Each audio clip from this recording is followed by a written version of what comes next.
Good morning, everyone. This is Sarah with Harrisburg Project, and today we're going to go over all of the claims that are going to be in iStar for the regular term for summer. We're going to be here for a little bit, so get your coffee and something to eat if you need it.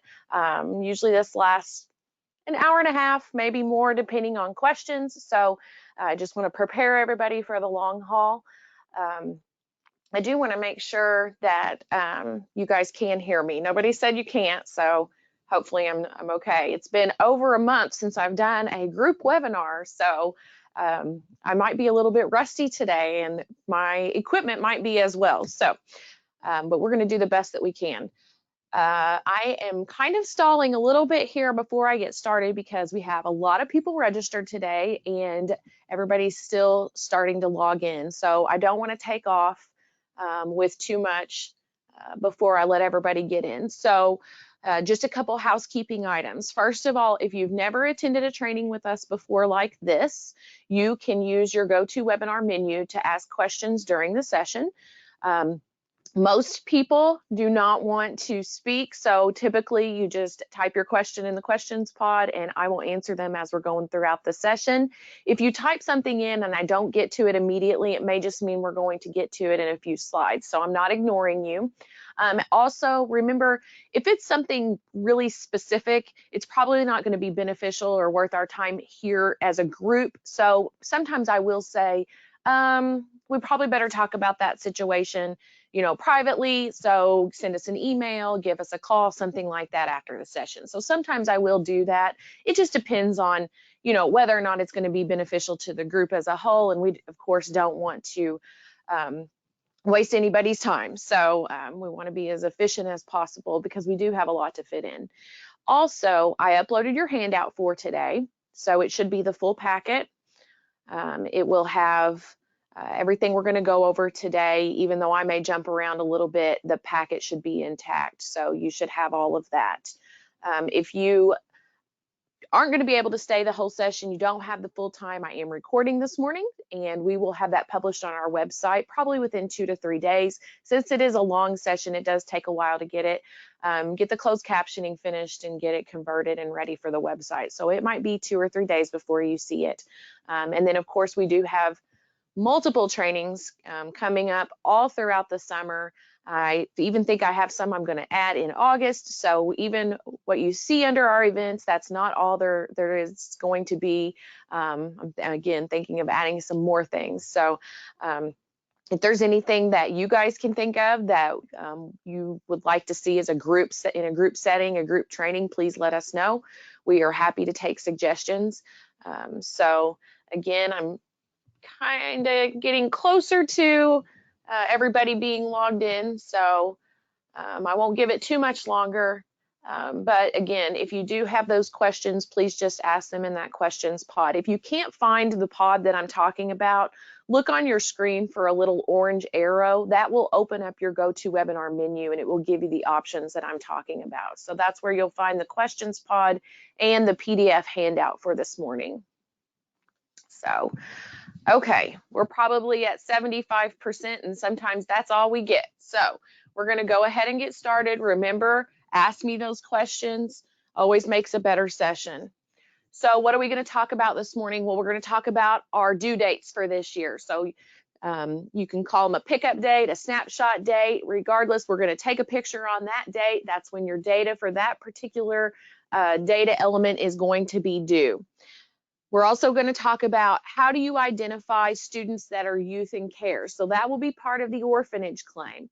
And so we're going to talk about how do you figure out if you have those students. A lot of you may already know how to do this now because we did just have our May 1st due date last week. So this may be a review for some of you, but it's not something you need to stop doing. So we will go over that. Then we'll go over the manual and calendar method of computing days. And I will do my very best to explain to you why you would choose one method over the other. And that will include the program method. So we have 3 total methods.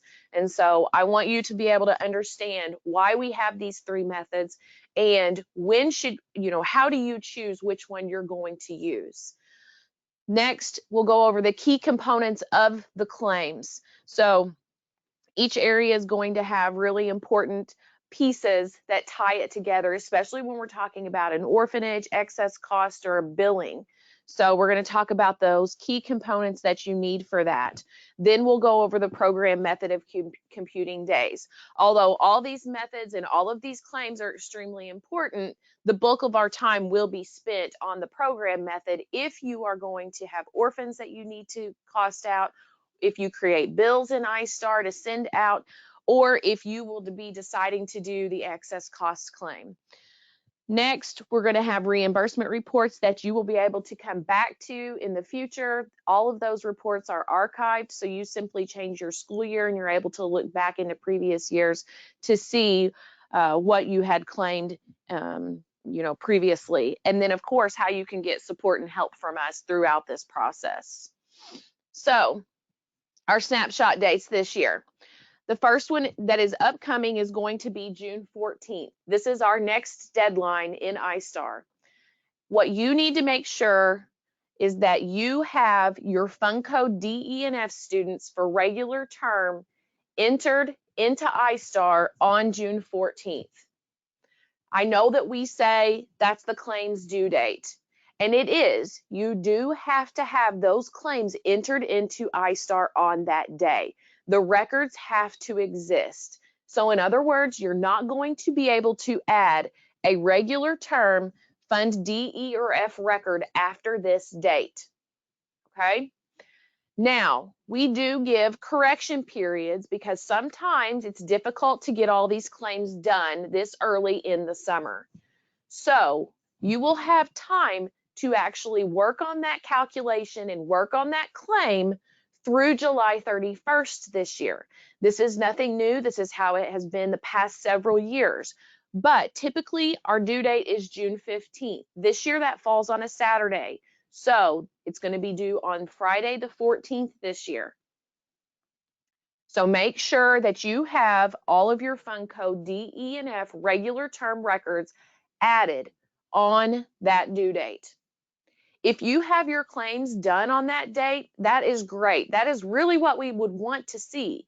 But we also realize that sometimes you just can't get it all done that early in the summer. So you do have your correction period. You're able to work on the claim record through July 31st. Okay. Next, July 15th, this is when Fund Code X is due. These are your excess cost students. So for those of you who don't know what excess cost means, basically, if you have students who would typically be public kids with IEPs that would normally be probably a Fund A, but they're very expensive to educate, and when you look at your per cap charge, you think, man, these kids might exceed 4 times my district's per cap. If you have students that you think may fall under that circumstance, you can change their fund code, again, typically from an A to an X, and then you can file a claim to see if you're going to get any excess cost. Now, the biggest question that people ask right now about excess cost is, will it be paid? Will there be any funds for excess cost?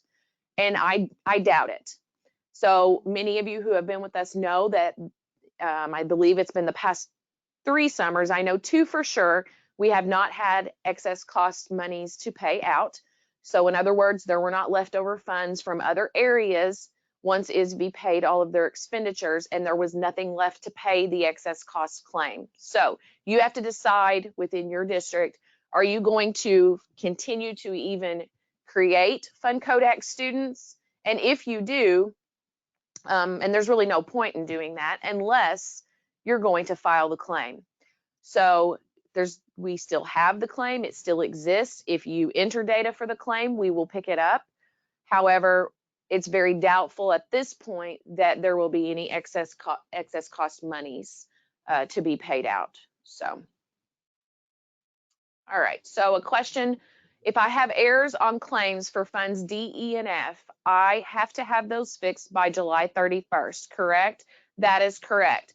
So the typical errors that you're seeing on funds D, E, and F right now, your orphanage kids on the claim record will probably be that ed cost is 0, or Ed cost per 1.0 ADE is 0. Those are the kinds of things you're seeing right now.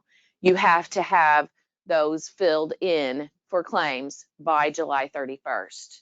Next question, if my district chooses not to claim Fund X, what do we code those students in iStar? Typically, those kids were, again, an expensive Fund A. So most of those kids will just go back to a Fund A if you want to change them back. There's nothing that says you have to change them back from X's to A's if you have a lot of those. As far as having clean data, yes, that would be a good idea, but you will not be punished in any way by having Fund X kids. They still get counted in your EBF count just as if they were an A. So you don't have to do anything with them, but it might be less confusing when you look at your data just to say, we don't have any Fund X kids anymore. We don't do excess cost. We have changed them all to Fund A. But sometimes I say that and then I'm helping a district and I look and it may be like they have hundreds of Fund X kids and you have to just decide. I know that, time is valuable. And so sometimes you're going to think, well, that may not be a valuable thing for me to be doing. All right. On a few of my Fund E kids, I have a warning saying that the record will receive EBF for fall and may not be claimable for funding.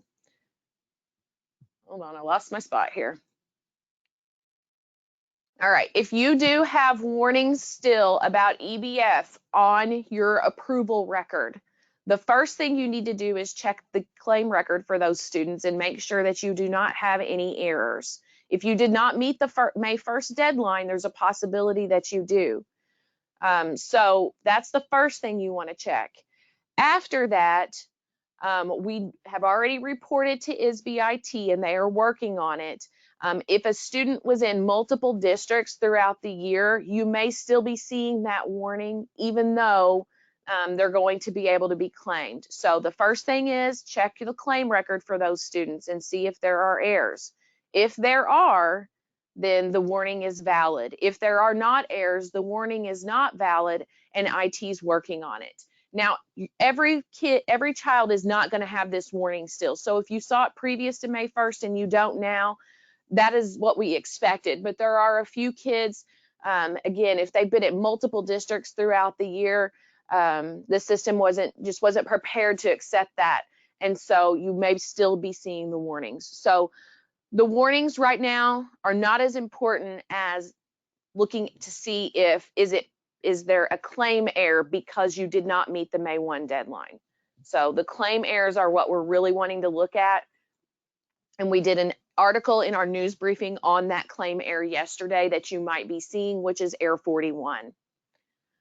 Okay, do supervisors have to create new fact sheets with changes from Fund X to A?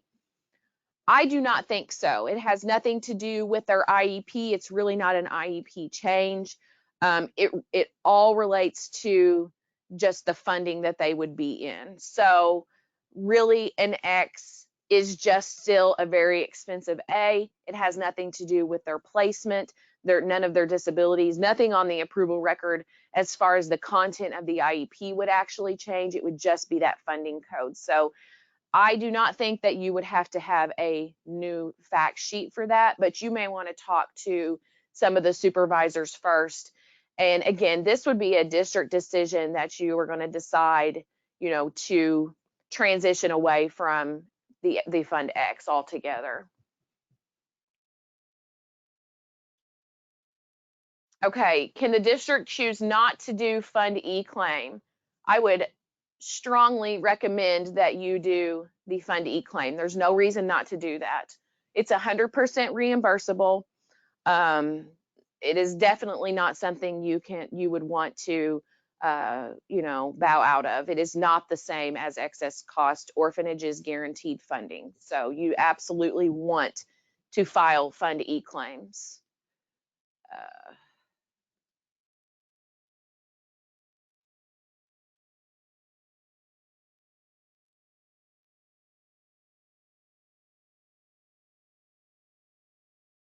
Okay, and then a question about the claim record. So a lot of times we forget about the claim record. So when you go into iStar and you're working in iStar, typically you go up to the student and approvals and claims, and you land on the approval tab and you work on that. That's where you're going to be putting in your fund code, your disabilities related services, your percentages, all of those things. But remember, there is also a claim tab next to the approval tab.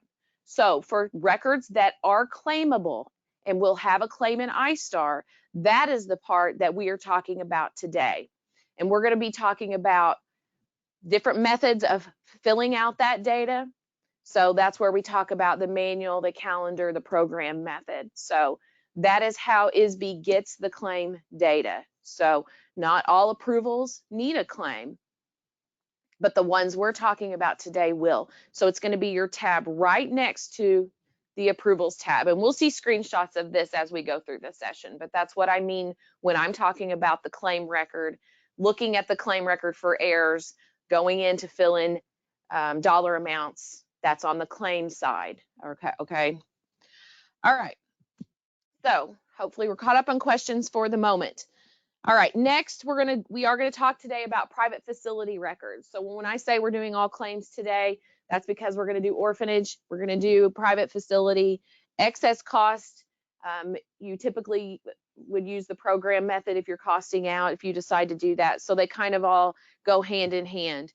So August 15th is when our both terms, regular and summer, will be due for private facility.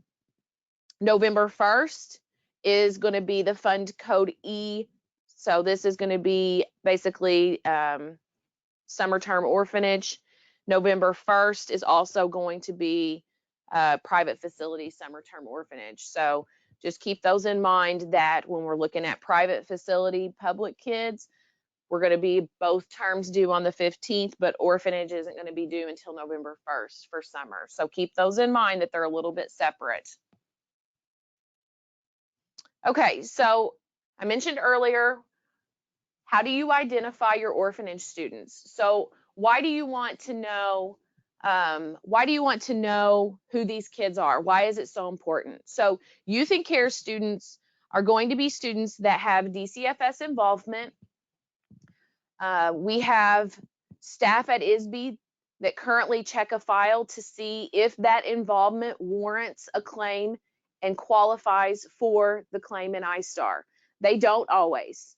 Many of you know that we spend a lot of time looking at our orphanage students to see if they have errors in iStar. Is it because there's a discrepancy between the information in our system versus what's in DCFS? So in other words, is it really the same child? So we have a person at ISB that has to go in and look at these things. Also, they look at different living codes and things that are attached to that student on the DCFS file to see, do those circumstances qualify them for the claim in iStar?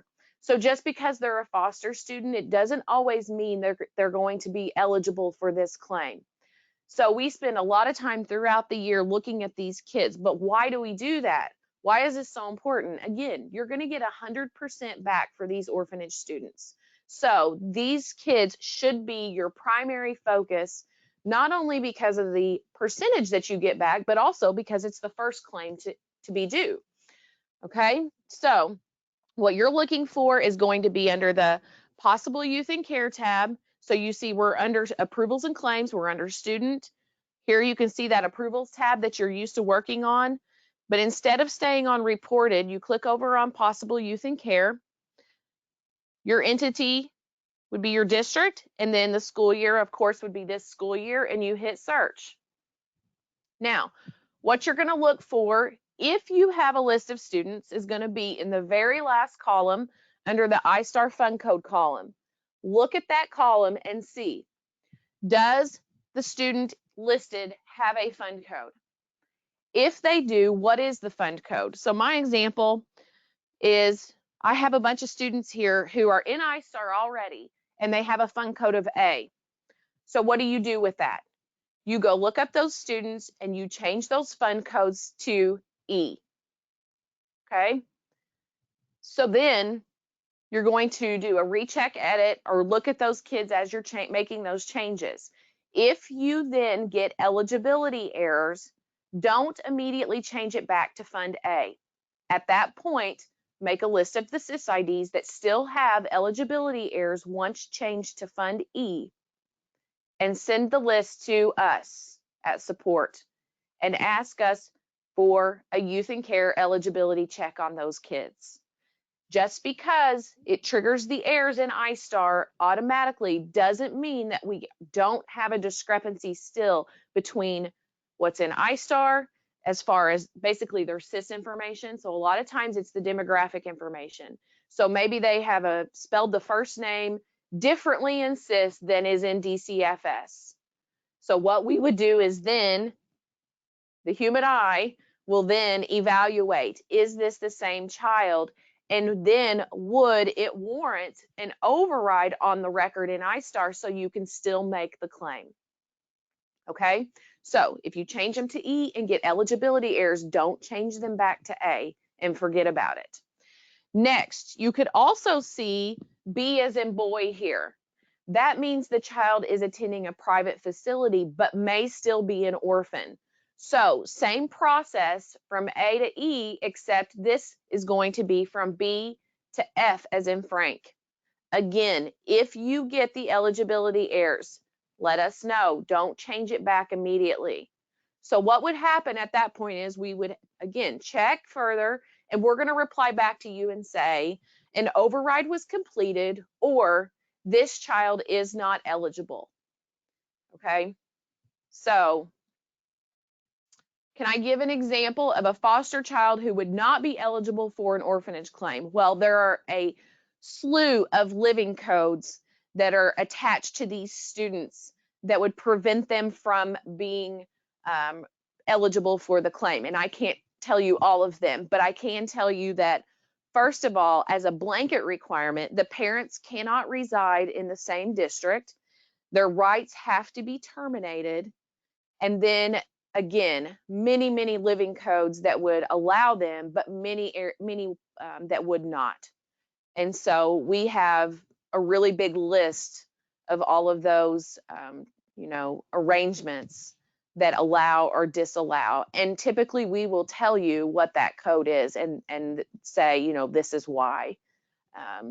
Not everyone that has done that at ISB has always given the reason why, but the people that we've had lately have said the living arrangement is such and such code. And even though you may not be able to figure it out, if you don't, sometimes we can just kind of Google it and figure it out, what that might be. So,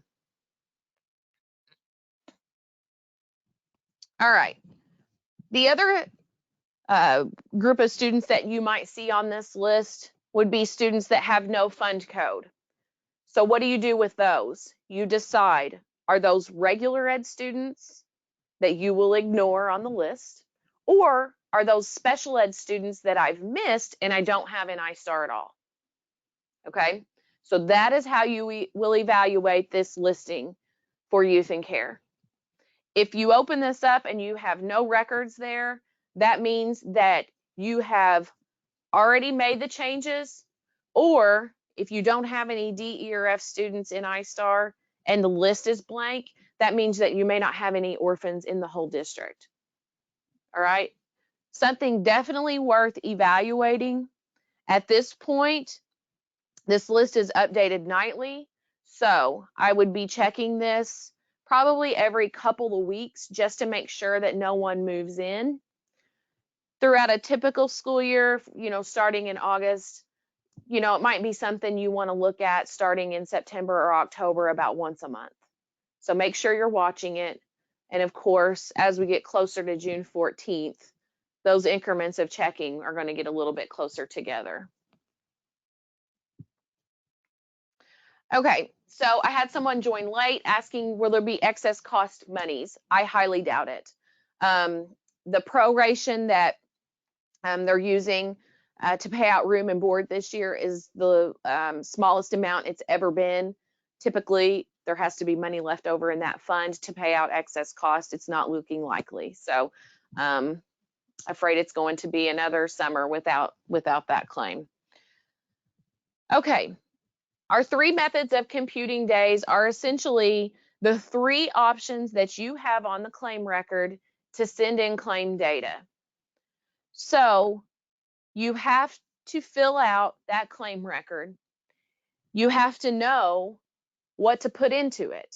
So what dollar amounts do you need to enter? Where do they come from? And how would you choose to put them into iStar?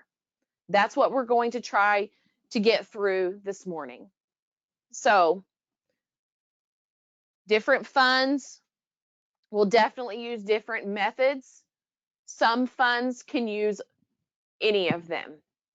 So manual versus calendar. The main thing to take out of this is that when we're talking about manual or calendar and we don't have the third option program in the mix at all, we're just talking about these two. These would be used when you know the dollar amount that you need to enter into iStar to make the claim for your reimbursement. You know, I'm going to tell iStar on my claim record that I spent $50,000 on this child this year. And I'm going to type in $50,000 because I've received a bill from another public district and they are giving me that number. I know what the cost is that I need to claim. If you are getting a bill from another public district, you can use manual method or you can use calendar method. So for both of these methods, again, you know the dollar amount to claim. You're not trying to figure it out. Are you receiving a bill from a special ed co-op that has an official calendar? If so, you can use manual method, but then you can also use calendar method, okay? Are you receiving a bill from a private facility? If the answer is yes to that, you will use the calendar method, okay? So all of these situations are going to be used again when you know the dollar amount that you need to claim. You don't have to determine that. Okay, and so that's the big difference between manual and calendar versus the program method. So that's why the program method takes so long, is because with that, we don't know the cost to educate the child. We have to figure it out. So these are the easy ones. If you get a bill from another district, if you get a bill from a co-op, if you get a bill from a private facility. So what is the difference between manual and calendar? The only difference is that you can use calendar for anyone that has a public calendar on file, and it will fill in the days for you. So if the child went to a co-op and that co-op does submit an official calendar, then you can use calendar method, and it's smart enough to look at your approval record and see when the child started and when they ended, or if they did. So were they there all year? Were they there 30 days? The system can figure that out. So it looks at those dates, it looks at the calendar, and it will populate that for you on the claim record. Okay? Public calendars are required for public school districts. They are not required for cooperatives, but some cooperatives submit them. All right? So if it's an invoice from another public facility, like the co-op that has a calendar, a public district, or even a private facility, they're required to have calendars as well. Then you can use calendar. If they do not have a calendar, then you would use manual method and you would have to type in the days enrolled and the days in session. That's the difference between the two. It is only about the days, okay? So a lot of similarities here with these two methods, but the main premise is that you have a dollar amount, you have an invoice in front of you, and you know what you need to put into iStar. You know the dollar amount to claim. So the big difference between those two. So what about manual method? This is what it looks like. This is that claim record we talked about earlier. If you have a bill from a special ed co-op and they don't have a calendar, or if you, this would be for Fund X or for Fund E, Or if you just want to use manual and type in the days, then you would use manual method. You would make sure that your FTE is 1.0 if you want to make sure that it calculates the full cost. So if that child was there the maximum amount of the program, I don't mean that they might have been there less days than 174. I mean for the time that they were there, were they in the program the full amount of time? So you want to typically make sure that's a 1.0. And then your days, you would type in the 174 enrolled and the 174 in session. And your cost, you will type in. Okay, so your cost per 1.0 ADE, that would be the cost for the full year of this program. All right, so I'll let you look at that for just a second. I'm going to wait for some questions if we have any on manual.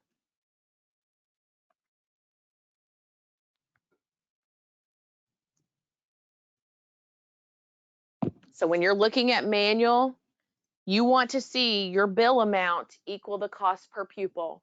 All right, so what you enter is the cost per 1.0 ADE. That means 1 year. So how do you know the cost per 1.0 ADE? Well, if they're there all day, 174 days, like this example, then that would be your bill amount. All right, if they are there less days than the 174, then you would take your bill amount times your ADE to figure out that max. So you want to see in your cost per pupil, no matter what, you want to see what you paid, what your billing amount was. All right, so again, if it's less than the max days, you take what you paid and multiply it by the ADE. That'll give you the larger amount to put in the cost per 1.0 ADE.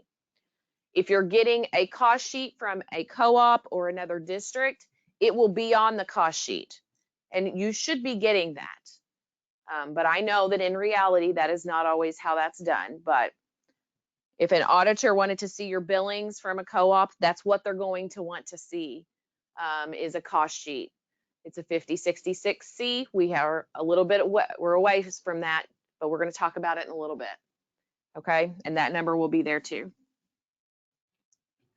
All right, so next you can see I've talked about calendar, but we've got two different little buttons here for calendar. We've got one that's calendar and one that's calendar cost.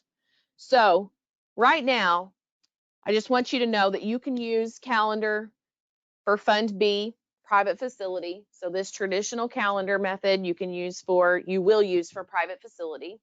You can use it for a Fund Code E or Fund Code F, or if you decide to do excess cost. Okay? So what you do for calendar method is, again, verify that 1.0 FTE. This should always default to 1. Very rarely would you be changing that.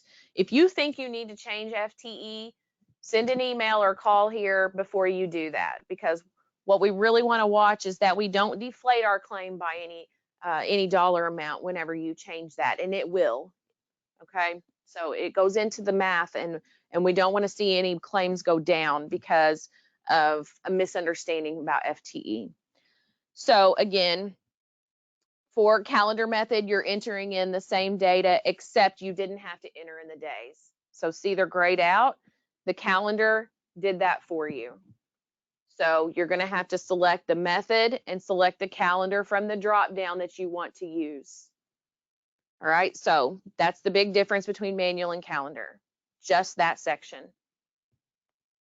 All right, so for Fund B, same thing, the calendar method, you select your calendar, it's going to be your facility, so the private facility will be in the drop down. Then it's going to fill in the days for you. Now remember, on the Fund B claim, it's different than the others because it's going to be looking at regular and summer both. Okay, so make sure that you click on the include summer. If you need to put in summer days and they are not showing up, click on the include summer checkbox.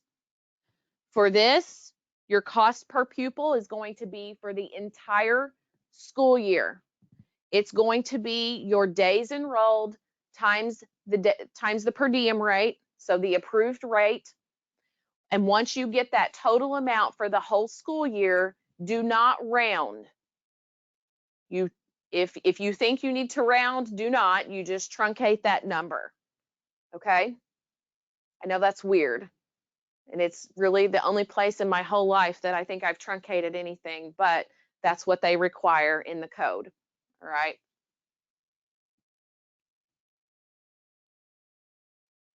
So I just saw a question about that. It's not going to be any different. You just don't round. Okay.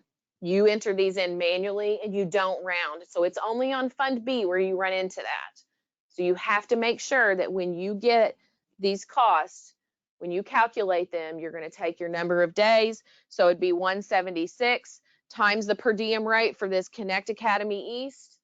You're going to come up with a total amount that you paid out. And again, when you look at your calculator, don't round, just truncate and type in the number. All right.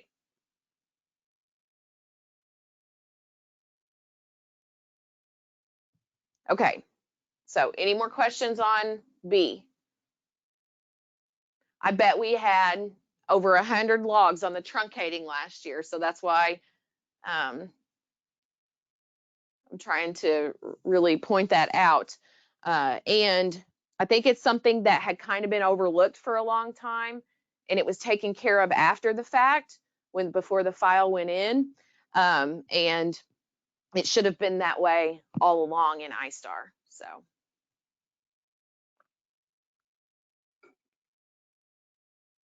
All right, what do we do if a school still doesn't have a rate? So today is the Purchase Care Review Board meeting. So after, give it overnight, tomorrow start looking at those. If you still have facilities that still don't have a rate set, let us know who they are so we can start checking on them.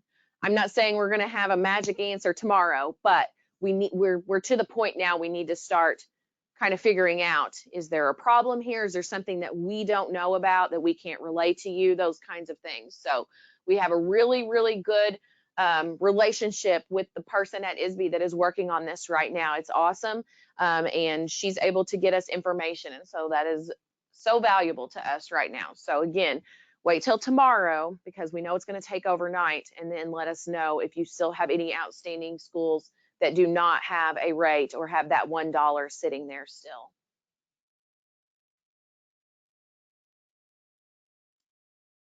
Okay, so we have another question about calendar method. Can you use calendar method for Fund E students that are in our district and not placed out? You can if you know the cost to put in. Okay, so remember that manual and calendar method are always the option when you have the cost to type in. Someone is telling you the cost. Most of the time, when you have orphans that are in your district and stay in your district, that is something you do not know. So most of the time, if they're an in-district orphan, you're calculating that cost. And that would be when we go to the program method, okay? So, all right. So now I'm going to talk a little bit about ADE because you could see we had two different methods there of calculating the claim for calendar. So what we run into quite often is that you may have students that begin in SIS at a different time than we would expect them to, or then maybe it's less than the public calendar. And as you know, your dates in iStar have to align with the SIS dates. So probably the best way to describe this is just the most common example that I know of is that when you have students that start at the beginning of the school year, you know, they come on the first pupil attendance day, but then it is expected and it is their schedule that pre-K kids or even maybe kindergarten kids don't start the same day.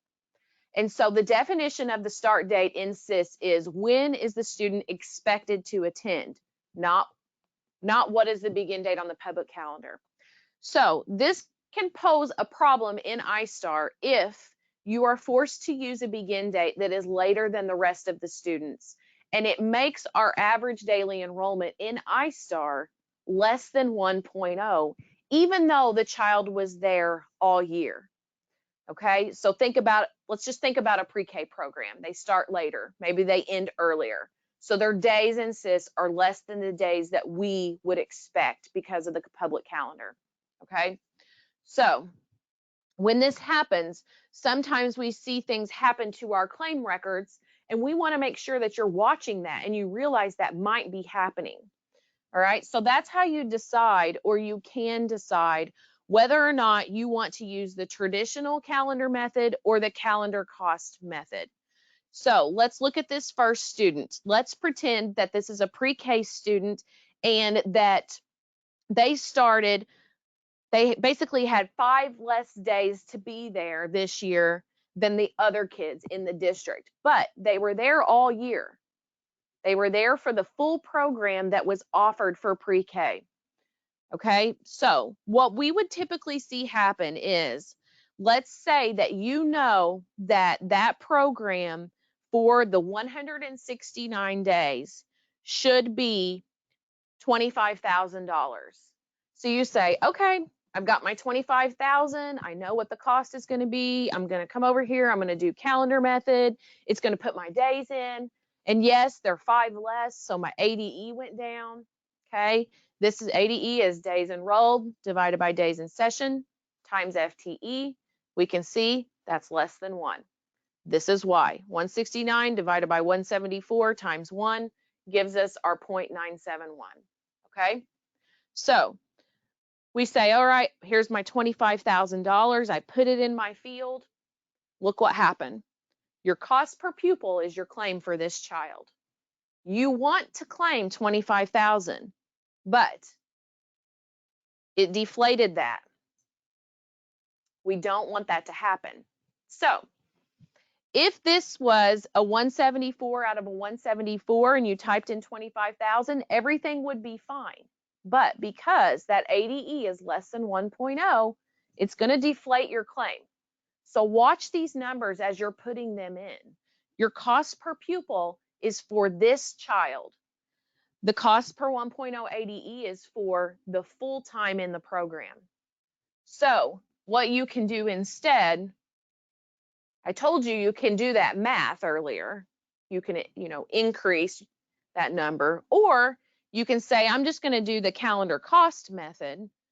I'm going to select my calendar, and there again, look at this record. This child was there all year, but only 148 out of 170 days. I know my cost was $25,000. So this time I've got my X over that cost per 1.0 ADE. You don't have to put in that number. Instead, you can put your cost in. What did you actually pay? If you use the calendar cost method and type in the cost per pupil, nothing about this claim will change. You are claiming $25,000. It's not going to divide or multiply or do anything. This is the cost that you want. So why do we do this way? Why do we have these options? Because as I mentioned earlier, a lot of times when you get an invoice, especially from a cooperative, they're going to give you the whole year cost. It may not be per student. So they may not break it out and say, here's a bill for Johnny, Mary, Susie, and Bill. And, Johnny was this, Susie was this. It may just say this program cost $25,000, and here are the days that we are billing these certain students for. Although you should get much more detail than that, we know that that's not what really happens. So again, sometimes they'll tell you this is the program cost, but Johnny was only here 100 days. Okay, so in those circumstances, you could say, back on calendar, okay, well, here's the program cost, and I'm going to put that in. And Johnny's days were less, so it'll take care of everything. Okay, so you just kind of have to evaluate, how are you getting billed? And I know this is a lot, but we're trying to accommodate you know, a lot of different habits of different places. And so we saw that just having our regular calendar was a problem. We saw people didn't understand that this was happening and that they were losing money. All right. So a couple years ago, we said, well, let's bring this in. Let's bring this in where we just let them type in the cost. If they're getting the cost, the actual per student cost, well, let's let them type that in and leave it there and not have to worry. So that's the difference between calendar and calendar cost. Essentially, which field are you going to type your data in and what data are you going to put in? So you really have to evaluate, and maybe you need to go back and look or ask questions about how are we billed from places? You know, are they sending us a yearly cost and then we have to determine what it is for our kids? Or are they sending us a very itemized statement of what it costs for student, student, student? You just have to figure that out. All right. All right. So next question I always get after I start talking about FTE and ADE. What do we do for pre-K kids that go half a day? Should their FTE be 0.5? Okay. We haven't talked about programs yet, so some of you will understand and some of you may not yet. But when we look at a program, what we do is we build it around a particular student or students. So we've talked about a lot about orphans. I've talked a little bit about excess cost. I'm probably not going to say much about excess costs from here on out. I think it's moot for a lot of people, although I am going to do one session, a separate session for excess cost. But although I do think it's moot for a lot of people, the reason I don't mention it as much is because the process is the same to cost out excess cost and orphanage. You do the same things, all right? So the results might be a little bit different, and there are tiny discrepancies, but as a whole, the process is the same in iStar. So I'll point out those discrepancies today as we're going through, but they're very tiny. So when you're costing out a program, I'm going to use an orphan, for example. So say that you have an orphan and that they are in a pre-K program and that it's a half-day program and they come in the morning. So what you have to decide is, the first step is who are the teachers for that orphanage student. So who's providing instruction? So we're going to look and we're going to say, okay, here are the teachers providing instruction. And then the next thing we'll say is, do you want to build a half-day program or do you want to build a full-day program? It doesn't matter to us. Most districts would do it a full-day program. So they would have the teacher, their full salary, and then they would have all the AM kids and the PM kids attached to the program. All right, so a full-day program. If that is what you choose to do, then the students that are in the AM would be a 0.5 FTE. The students in the PM would be a 0.5 FTE. So that is one of the only times that you're going to change that FTE. It can be a similar situation, but it all depends on what is your decision about your program formation. Do you want to build the program again around the whole day, or do you want to have just the half-day program and only allot half of the salary of the teacher to that program?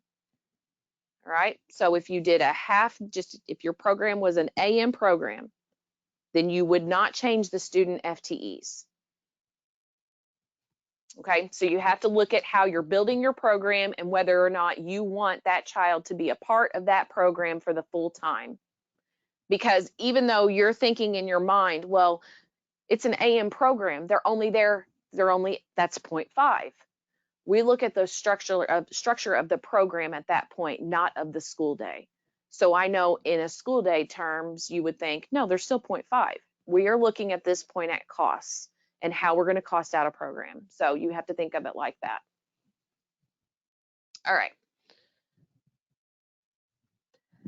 Now, we're going to jump to programs. So,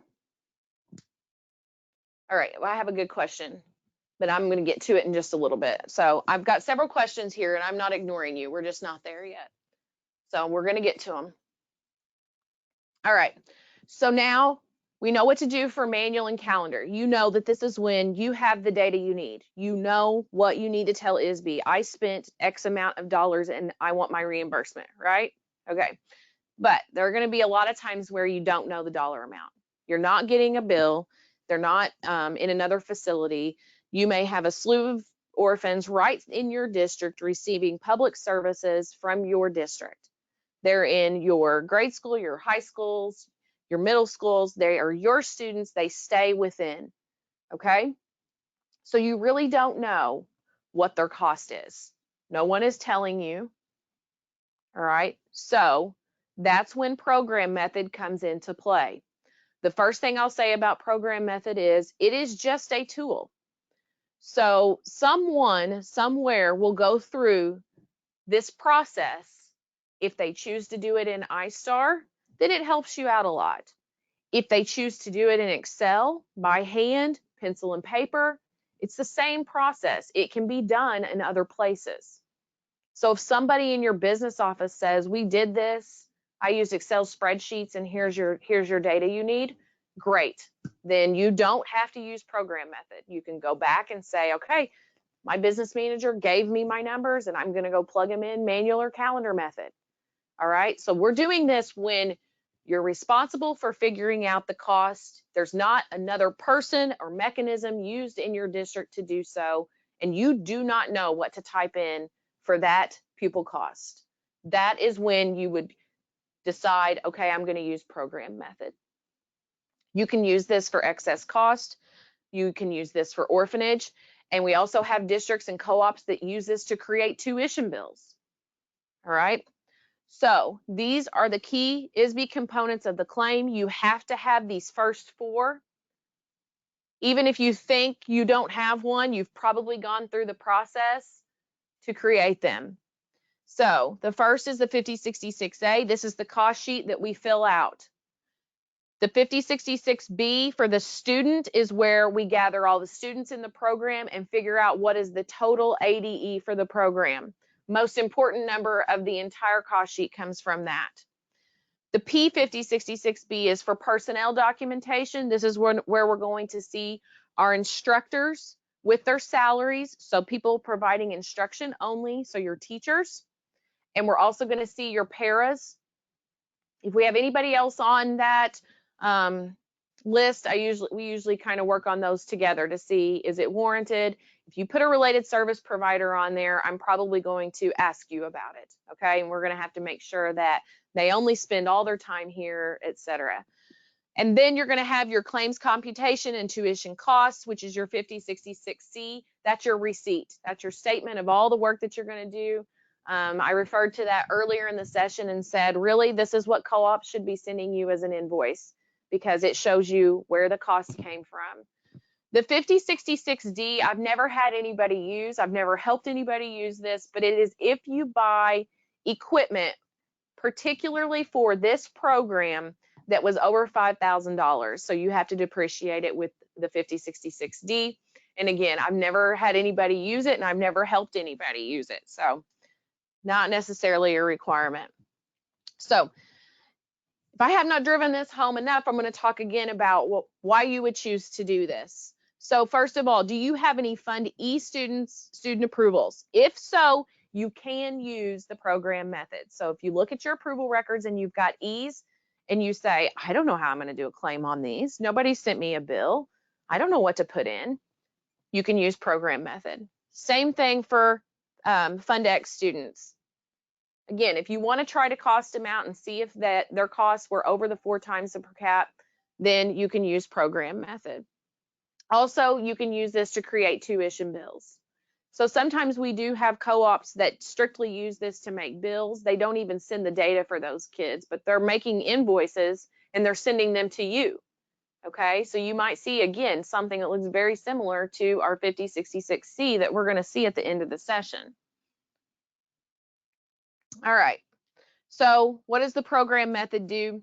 Well, through data entry, we end up generating 3 of the 4, actually in the end, all the components of this process. So the cost sheet, both the personnel and student worksheet, and your final product, the 5066C. The claims calculations will be done automatically in iStar. So what do I mean by that? Well, we work on the program and we figure out, this is what our cost is going to be. And then at the very end, we say, okay, take this cost and go out to that claim record and put those dollars over there for me. Fill out my claim record. So it will do that. Okay. Then, and that's what I mean by the fields will autofill. After that, you're going to have all of these worksheets. You're going to have your reimbursement reports as well. They'll all be archived in iStar. So as I mentioned earlier, all you have to do is come in and change the school year anywhere that you need data, go back to those years, and you will be able to find what you need. Okay. All right. So talked about a program a lot. I feel like that using that terminology, even though it's everywhere, can muddy the waters sometimes. So just because you have programs in your district doesn't mean they're going to align with our definition. So sometimes I would rather call this a cost center. So they may or they may not align to, again, a program that you run in your district. So you could have maybe multiple cost centers within a big program that you run. So what you have to look at for these kids is that they meet common educational needs. We're looking at all of the costs. So the definition says the instructional services, support services, materials, physical plan adjustments, all of the costs that it takes to run this particular cost center. And the kids that are going to be in this together have to have common educational needs.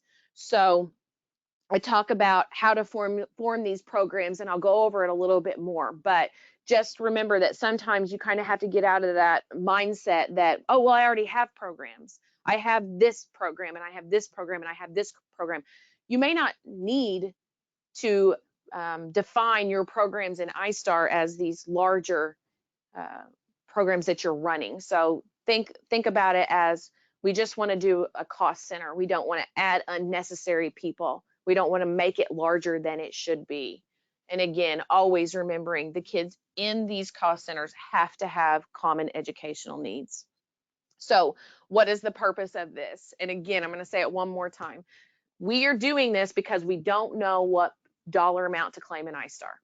So we're trying to figure out for an E or an X, what is their tuition cost? What did it cost my district to educate this child in this school year? So how do we do that? We start first by determining what was the cost of their program that they were in. So how much did that program as a whole cost? So that's our first goal, is to figure out that maximum amount that if they were in this program all year, 100% special ed, never left, 1.0 FTE, what would that program have cost for one child to be in it? That maximum amount of time. That is what we're trying to do. If our orphan's only there half a year, iStar can deal with that. We just need to know what was the maximum amount that it could have cost in this cost center or this program that I'm creating in iStar. So that's your goal. All right. So I got a lot of questions about what we've got here.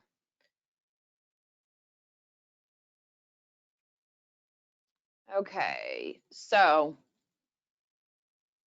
blended classrooms, I'm going to get to. First, total school or district-wide programs almost always are time-consuming, less profitable, and sometimes defy the definition of the program, except if you're talking about high schools. Those programs can get big because the kids are changing classes. So if you are forced to do a school-wide high school program, I'm not telling you no, and I know that you need to do that. What we don't want to see is someone who really doesn't want to do this process. They don't want to make the claim, and they say, I'm going to just put this whole district in here.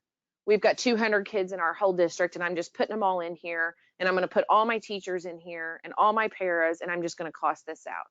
No. Obviously, more work than you need to do, and defies the definition of the program. So may be laughable to some people, but some districts will do that. And so it's a lot of work to reverse it also. So we don't want to do that. We just be mindful when you're creating these programs. If it's something you can justify, then have at it. All right, blended classrooms. I have a bunch of questions about blended classrooms. If you have a blended classroom, your pre-Ks are blended, you cannot build a program around them. The only time that you can build programs is when, of course, it's not blended. If it's co-taught, that's fine. So if you have a special ed and a regular ed teacher in the room with a blended population, that's okay. But if you have a special ed qualified teacher that is teaching regular and special ed students and there's not another teacher in the classroom, you cannot create a program for them. Okay? What you can do is look to see if they have any related services, and you can do a manual or calendar claim for them for those pieces. So sometimes they're speech only kids, you can still do their speech. Okay, if you've got OT, if you've got contracted OT costs, we can still help you do a claim. All right, but you cannot claim what we call tuition costs. You cannot claim that for kids that are in a blended program. Okay, so not at all. Let's see. All right, I got a couple. I know that they're out there. I'm not ignoring them. I'm just not there yet. Okay, so last point. I don't think people typically do this, but it's worth saying. You can't put early childhood kids in a program with K through 12 kids. It doesn't work out. They shouldn't be together anyway. They typically don't have common needs. I know sometimes in very small districts, we may end up having to do something like that, but just in general, it all goes back to, again, these big district-wide programs. It's not efficient. Okay, so typically don't want to see those doing that. All right. So how do we get started? I told you what not to do. Now I'm going to tell you what to do. This is in no particular order. It's just kind of the way that it flows for me. That doesn't mean that that's going to match your workflow. It doesn't mean that you're going to like to do it this way. So all of these things have to be completed. You really don't get to an order until you kind of get down toward the bottom. But at the top here, just whatever order you do, if this is something you do day to day through your daily entry because you know what your programs are going to be throughout the year. I mean, every district is different. So this is the list that you need to do. And again, you don't have to follow my order, but the first thing I like to do is define the program. So how do you do that? Well, basically what you're going to do is you're going to find the kids that you need to claim. Okay, so you find those kids, you say, okay, well, I've got 3 orphans. So if I'm helping you, the first thing I'm going to say is, did any of these kids have the same teachers providing instruction to them? So we'll start with that. If they do, then we'll say, okay, well, let's say all 3 of them share the same teachers. Then we can make one program and put them in the program. All right. Now, when we get these teachers, we have to also get their class lists. So not only are we going to be looking at our 3 orphans, but we're also going to have to get all the other kids, special ed kids that are with those kids because they see those teachers. Okay, so you're going to have your teachers for these kids. They'll have their class lists. All right. Now, say you are like, nope, none of them share anything. They're not in the same classes. They don't share the same teachers for instruction. They have nothing in common. Okay. We're going to have 3 separate programs. You're still going to do the same thing. You're going to get their teachers, and then you're going to get the class list for those teachers. So right now you've got teachers that are providing instruction, and you've got the class list for those teachers. Now, if you have paras that are with those teachers too, not one-to-ones, but the ones that are in the classroom helping, you would want to know those as well. All right. So that's going to be our first step. So we've either said we're going to have one program with these 3 kids, or we're going to have 3 programs. So that determines what you do next. So I'm going to show you how to make a program, whether you have to make 1, 5, 30. Okay, this is how you make one from scratch. So you're going to go to approvals and claims, program definition. You're going to click add down here in the middle, and you're going to start filling out data. School year will be this school year, of course. Term will always be regular. We do not have summer programs. The program name, you're going to see this name again. So you want to make sure that it's meaningful. It's going to print on the reports later. You will be the preparing district. You're preparing the claim or the bill. The calendar then, of course, will match that same district. And then the from and to date will fill in. Now, if your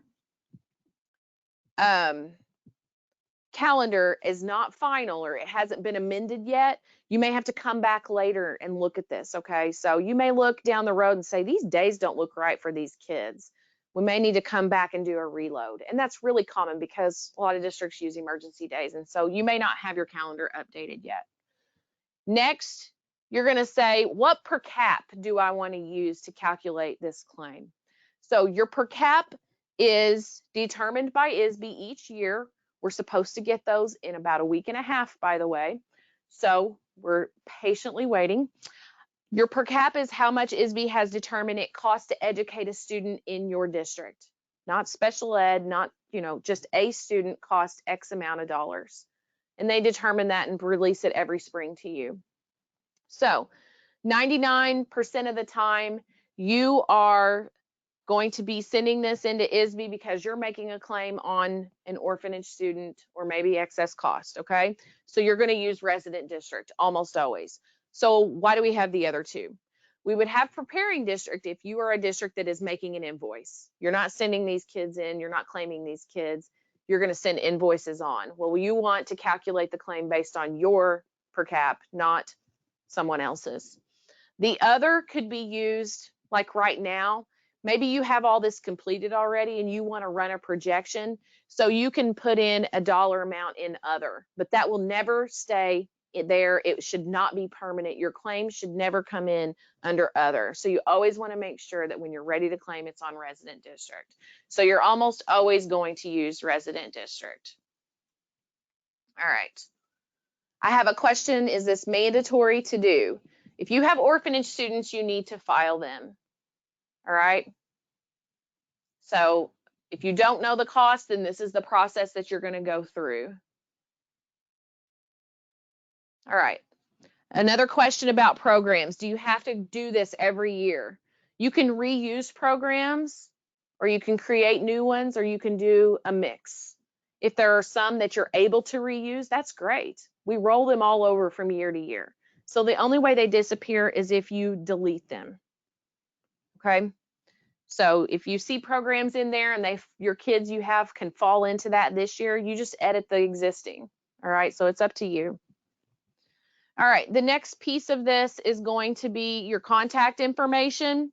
And then number 6 would only be if you're a co-op and you want to allow districts to add kids to this particular program.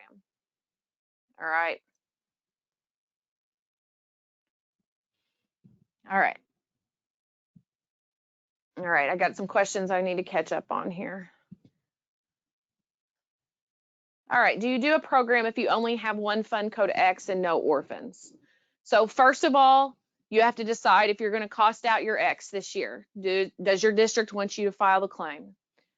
If no, then you don't do any of this. If yes, then you have to decide what method do you need to use. So do you get a bill from someone? If you get a bill from someone, you're not doing this, you're doing manual and calendar. If the district decides that they want you to cost this out and make the claim, and you need to do the program method, then you can go through this process. If you're getting the bill, you'll again use manual or calendar method that we saw earlier. This kind of goes into My next question, should we create a program for all orphanage students? It doesn't matter that the orphanage, what you are trying to figure out is, do you know the dollar amount to put in for the claim? So do you get a bill? Do you need to do this to figure out the cost? You might have a combination of both because you have a larger district. Okay, so you may be getting bills on some of the kids. So it all depends on the cost, whether you know the cost or you don't know the cost. So what we're doing now is when you don't know the cost, you have to figure it out.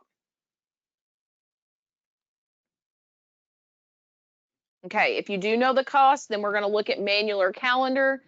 And again, you'll have to decide, go through those questions again. All right, is it public? Is it private? Do they have a calendar or not? Okay.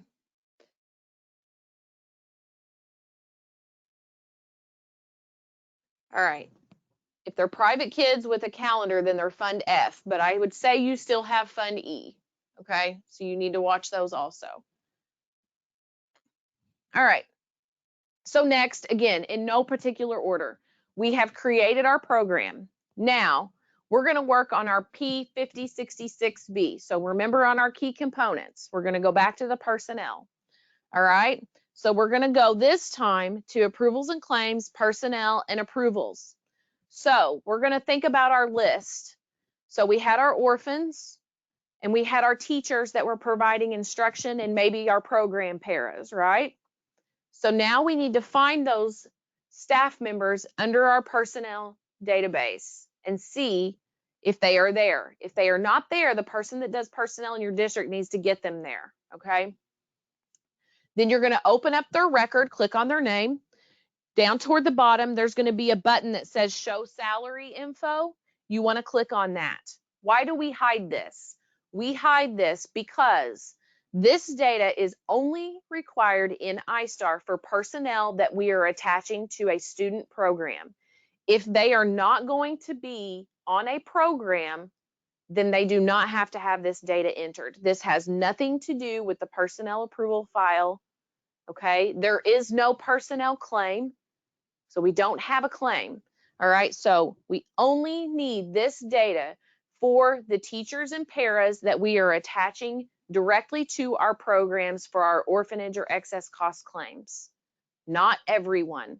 So if you have 50 staff members in here and we have a teacher and a para that we need to put in the program, those are the only ones we're doing this for. And what you need to know is, what are the salaries for your teachers providing instruction and your paras that are program paras? All right. And then you need to know, do they have a split in their salary? So is part of it paid from local? Is all of it paid from local? Is some of it paid from federal? You need to know those things, and then you will put them in the appropriate fields. Okay. These program paras I'm talking about, again, yes, programs, not one-to-one. They are 0-2s on your related service. Okay, so these are program paras in the program with the special ed teachers providing instruction. All right. So you're going to fill in that salary information. Then at the bottom, you're going to see evidence-based funding for personnel. So the evidence-based funding field has to be completed. In the past, when we did have a personnel claim, you got back $9,000 for a teacher, and we had to back that out of our cost. You got $3,500 for a para. Again, we had to back that out. Well, you get a set dollar amount as a district every year. It's a big dollar amount. It's called your base funding minimum. It was set based on the last time we had a claim, which was in the 15-16 school year before evidence-based funding came about. So you are still getting reimbursement for these personnel. You're just not making a claim on them. So at a minimum, you need to put in $9,000 for a teacher, $3,500 for a para. If you think that since the 15-16 school year that your staff has increased and that you are probably not getting $9,000 and $3,500 per person based on that old number, then let us know. You have to make sure that your personnel is done for the school year. Everyone is in, everyone is out. And we can see through a calculation if we could prorate that number and put in less than 9,000 or 3,500. In this circumstance, it's a receipt off of your program. So if you can put less in, it does help you. If you don't want to fool with it, then you can use 9,000 and 3,500, but you can't use less unless it's been calculated, and you will never use more. Okay. So again, the 3,500 and the 9,000 is a receipt. Okay. So we have to put that in because it's money that you're getting for this person. So we're going to say, all right, their local salary was 50,000, but we can't say they cost the district 50,000 because really, if they are a teacher, we have to put in the 9,000, and we would be then saying they cost the district 41,000. Okay, so we have to put in anything that is paying their salary, and that helps because they're getting a reimbursement. So we have to show that. All right, if you were calculated your EBF in previous years, so if you were able to calculate that and you use less, you can't use that number over and over and over. You have to do this every year. It's based on your current year personnel FTE. So every year it has to be recalculated if you're going to use less than 9,000 and 3,500. So no, year to year that will not work.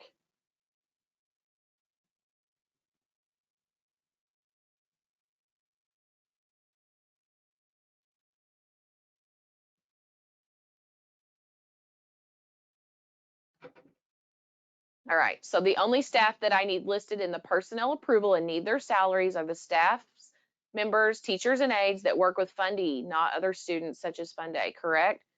Well, that's correct, yes. Or if you're doing excess cost, any people that we're going to directly attach to the claim. Okay, so we've identified that we have kids that we want to claim, and we need to find their instructors. But yes, only those staff members. If they're not involved in a program, then we don't need them at all.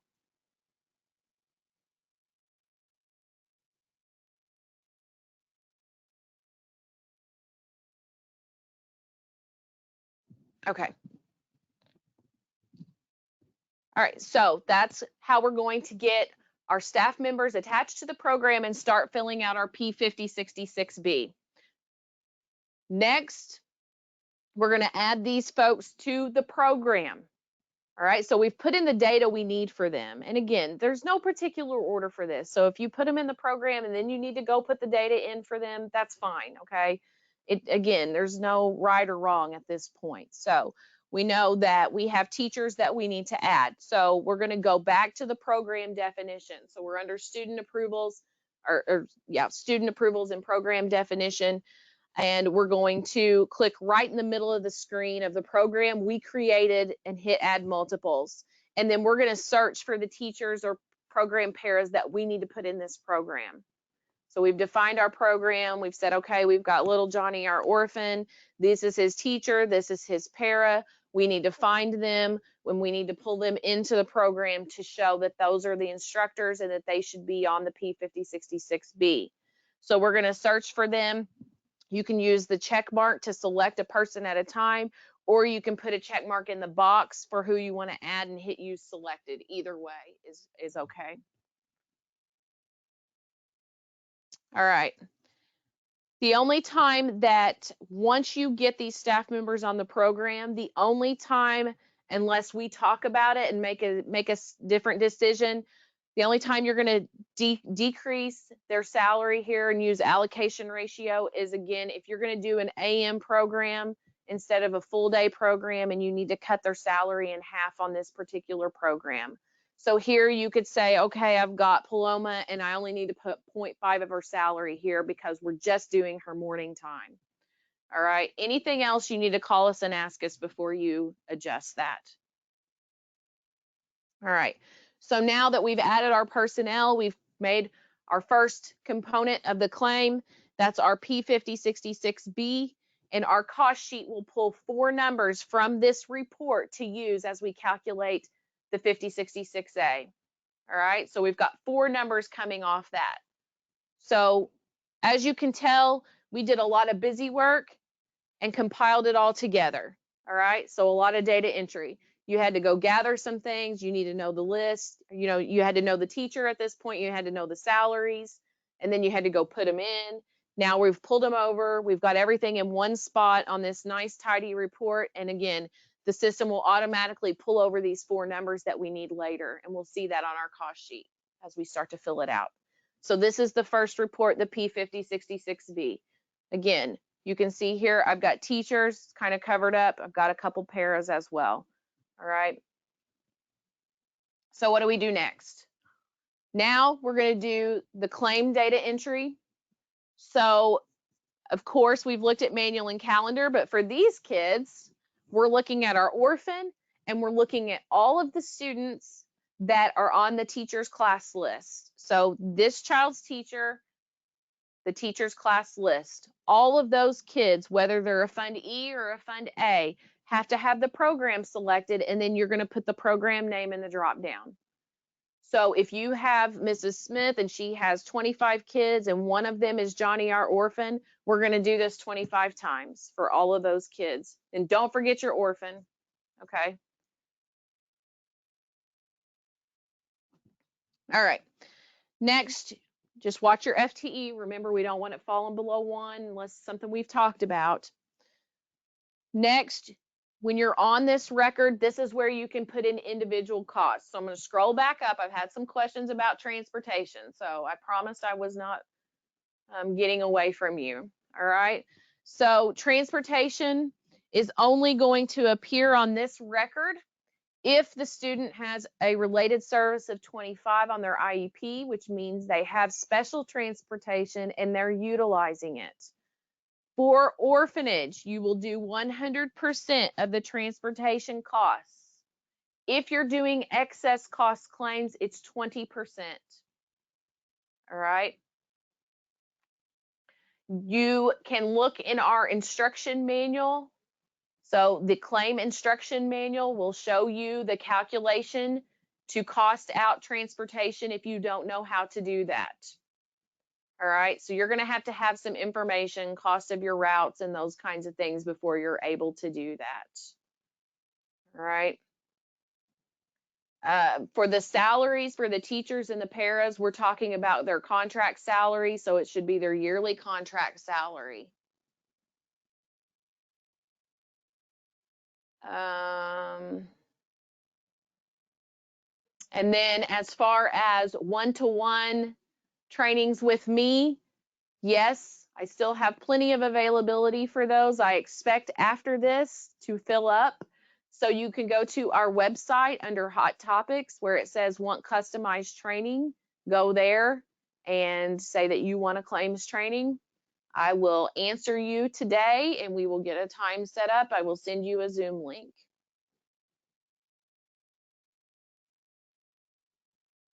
Okay. So I'll talk about those more at the end, but yes, they are totally available and I'm happy to do those. They help you tremendously. All right, the next thing you need to look at, and you will only be able to enter this here, not only the transportation, but if they have a one-to-one aid, if they have contractual costs that your district is paying for them, or if they have some type of equipment cost that's unique to them. All right, so in any individual costs must go here. If you have a one-to-one aid, do not put them on the program. You do not want to share their salary with all of those kids. Remember our 25 kids? No. Program aid, that's fine. One-to-one goes here. We just want to apply that to the student we're costing out. So their salary comes here. All right. So your individual costs will be here. Now notice all these fields are blank and they're grayed out. It's because the program's going to fill these out for us. And remember, don't lose sight of what we're doing. This is what we're trying to fill out and complete so you can make your claim. This is our whole purpose. And we don't know what these numbers are yet. Okay, so remember, we don't have a bill. We don't have someone telling us what the cost is. Okay, we're trying to fill that out. And as we complete these different steps, you will start to see these gray fields fill in automatically. And that is why we're doing this. Okay, So again, it's a lot of details, but don't lose sight of why we're doing this.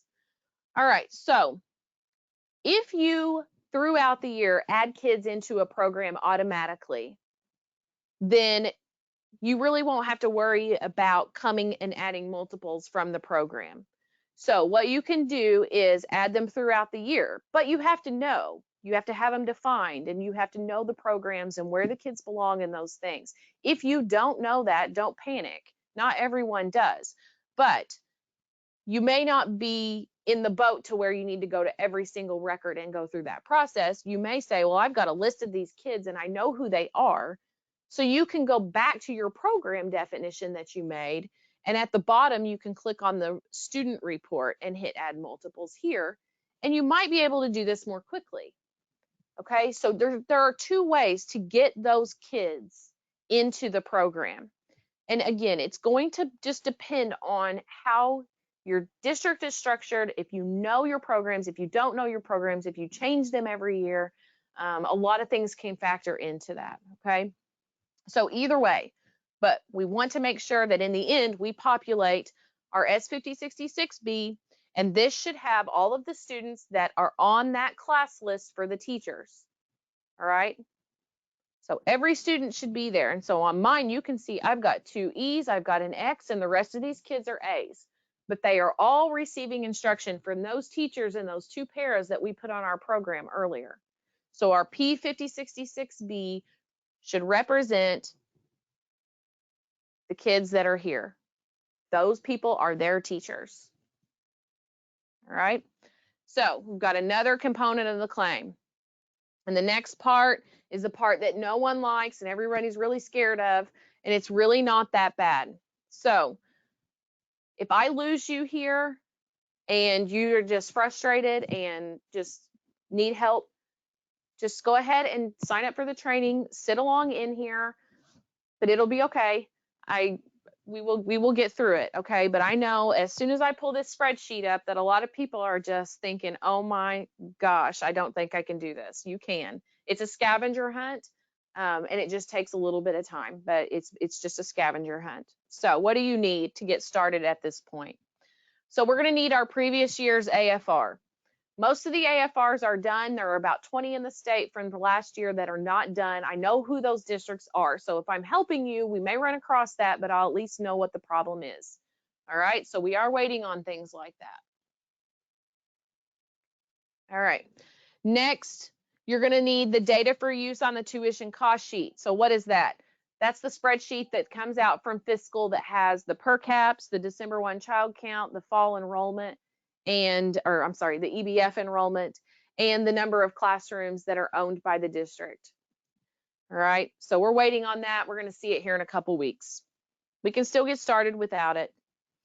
Any documentation on any special items that you've purchased for the program that we're not going to find in our AFR numbers. So for those of you who haven't seen the AFR yet, it's going to contain a lot of things. We're going to see your speech, your social work, your attendance people, your principals, all these things that we can apply a little tiny bit of cost to the program. But if you bought something special that's not going to, align into things that you buy from year to year, we can put that on the program. Just make sure you have documentation about it.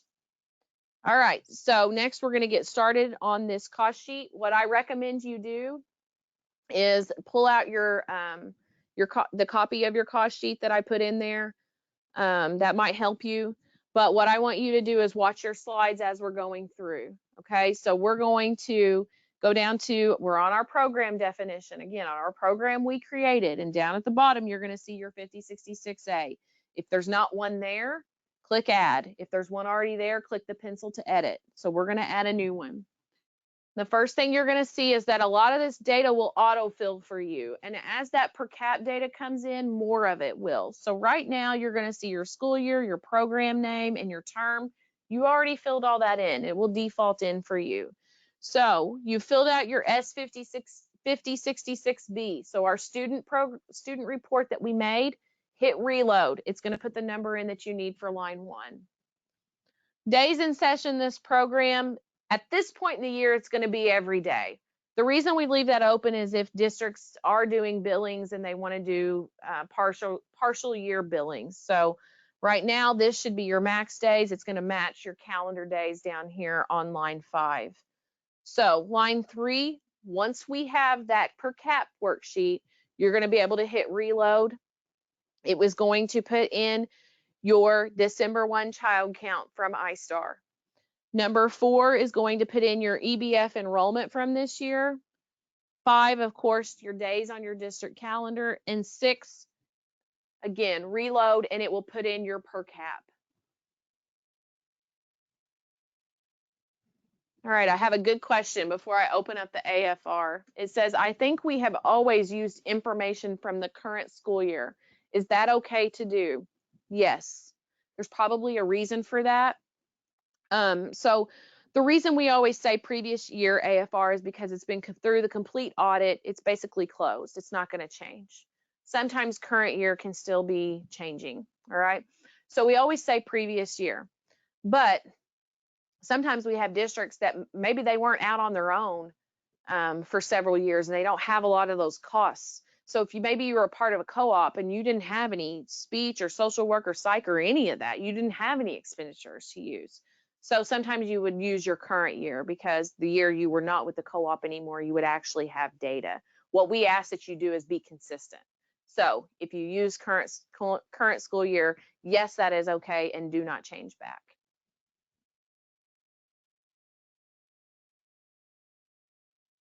Okay, so first section, pretty easy. Just got to wait on that worksheet to get released. Okay, this is the part that is scary to some. So what are we doing here? First thing you want to do is hit reload amounts up here at the top. And on line 7, you're going to see your total instruction come over. So this is going to be the total of the salaries that you put in for, in our instance, 2 teachers and 2 paras. Okay, so remember our personnel report. We added 2 teachers and we added 2 paras. Their salary total with everything is $175,773. All right. So we pull that over for line 7. So that's what that reload right here will do. We want that to stay there. We've already done that work. We already know what our instruction is. Okay. We've said these 2 teachers and these 2 pairs are part of this program. They're part of the cost center. They're in the classroom. They're teaching these kids.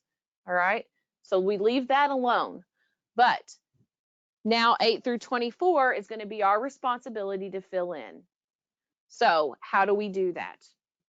All right. So I want you to keep looking at this. Okay. And I'm going to just talk about how to fill out some of these. All right. So I'm going to close this for just a second. We'll come back to it.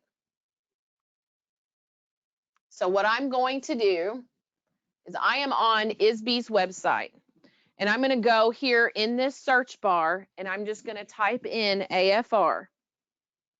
Okay, annual financial report. And it's going to be right here at the top. I'm sure there are other ways to do this. This is the way I like to do it. So probably ridiculous, but it works for me every time. So now I'm going to scroll all the way to the bottom, and I'm going to go under Historical Archive. Scroll down again, and it tells you everything that is under this old Cerberus server. And for some reason, I mean, these AFRs from last year are still going under here. So regardless, this is where they're at. And you have to click on this FTP server link. And the username for this is FINREAD, no password, and just hit sign in. And what we're looking for now is AFR. And we scroll all the way to the bottom. Remember, this is by fiscal year, so we're looking at last year, 23. I'm looking at school districts, of course. And I'm just going to end this filter. I used Harrisburg's AFR this year. So I'm just search up here, and I'm going to click on this worksheet. And I'm going to see, okay, so in Chrome, they go up here now, remember. So essentially, I just dug through all of that to get to this worksheet. I think that I made a how-to document on how to do that. So if I went too quickly, where did that go? Here we go. If I went too quickly on that, let me know afterwards, and I will send you instructions on how I did that. So here is the AFR document. Down at the bottom, we're going to expenditures 16-24. And these open in weird spots, I think. I'm not sure if it's like the last person that saved it or what, but we're on this 16 to 24 tab. Scroll to the very top and then start to scroll down just a little bit until you get to line 38. All right. So right now, keep looking at this, at the expenditure section of your 5066A. Okay.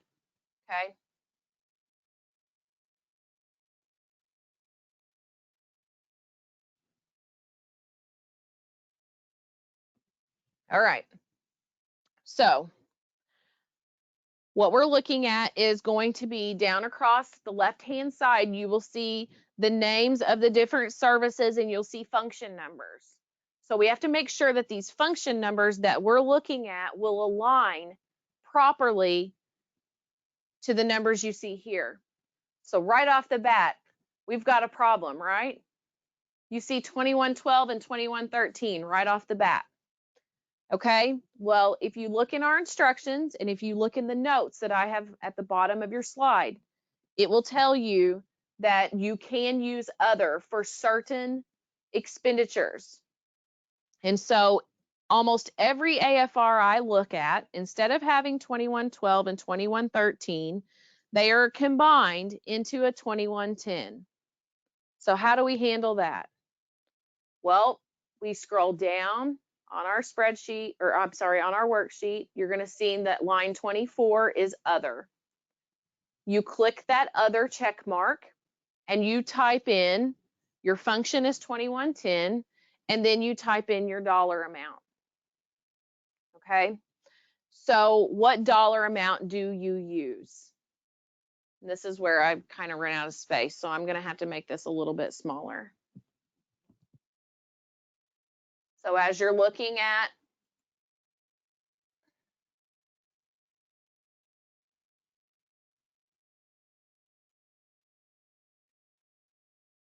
all right, so as you're looking at the dollar amount that you would use, a lot of you would say, well, there's a total over here.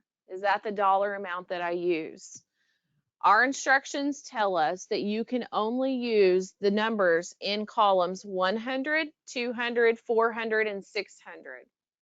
You can always use the dollar amounts that are in those columns. And sometimes you can use purchase services. All right. So again, look at your instructions so you can see at what point can I use column 300, object 300. So for 2110, I didn't bring my book with me.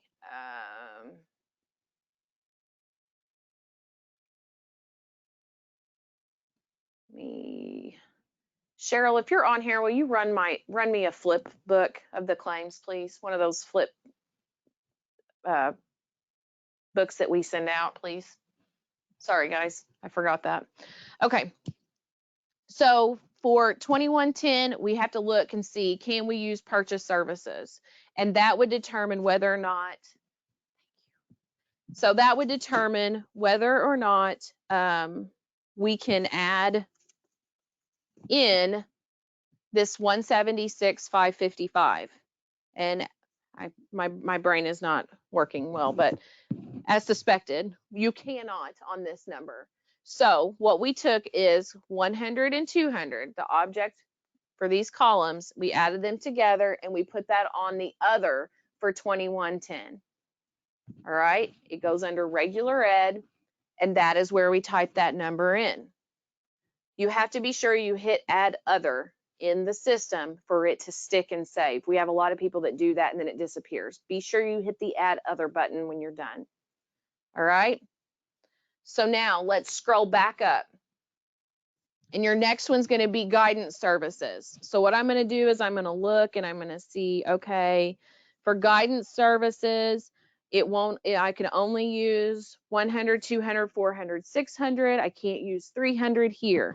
So for guidance services, I look over here and say, oh, I only have first column and second column. So we know this is object 100, this is object 200.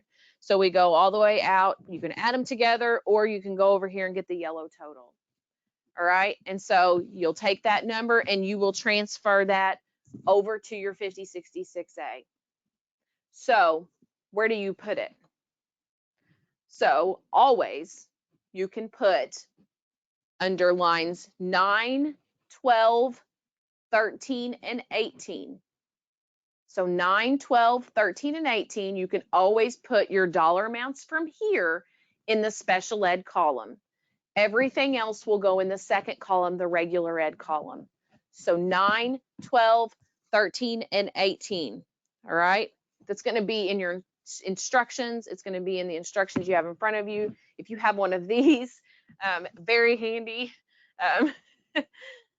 Yeah, if you want flip books, let us know.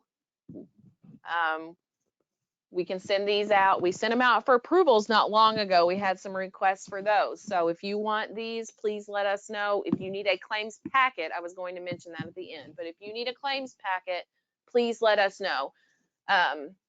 You send, let's see, send us, if you want the whole packet, go to our website on Hot Topics and just fill out claim materials there, I think is the, but if you just want the flip book, send an email to support and tell us, okay? And I can tell you right now, Kendra is going to kill me for publicizing this so well, but no, I'm kidding.